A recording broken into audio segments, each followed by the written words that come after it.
မိတ်ဆွေအဖြစ်ဘယ်တော့မှမတတ်မှတ်တဲ့လူ9မျိုးအပေါ်ယံဟန်ဆောင်တတ်တဲ့သူတွေမှာတူညီတဲ့လက္ခဏာတွေရှိနေတတ်ပါတယ်။အချို့သူတွေကအပေါ်ယံကြည့်ရင်သဘောကောင်းတယ်လို့ထင်ရပေမဲ့တကယ်တမ်းမှာအတွင်းစိတ်အရ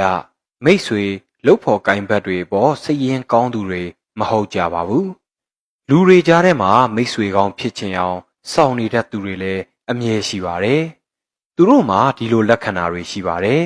။နံပါတ်1အာနာရှိတဲ့သူ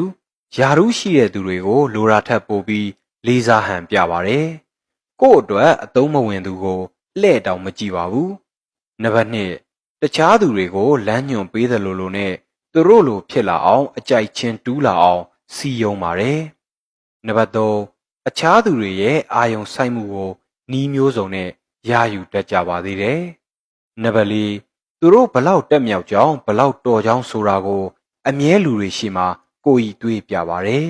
။နံပါတ်5အများရှိမှသဘောကောင်းခြင်းအောင်စာနာတရားစောင့်ထားတတ်ကြပါတယ်။ကိုယ်ရမှာတော့အမြဲအတင်အဖြစ်ပြောလိရှိပါတယ်။နံပါတ်6ဂရိစကားအလွယ်တကူပေးလိရှိပြီးဂရိအတိုင်းမလုံနိုင်ခဲ့ရင်လည်းစင်ကြေအပြည့်ပေးတတ်ကြပါတယ်။နံပါတ်9သူတို့အည်ချင်းကိုပုံမြင်သာလာအောင်အခြားသူကိုအပြစ်တင်ဖို့ဝင်မလေးသူတွေဖြစ်ပါတယ်။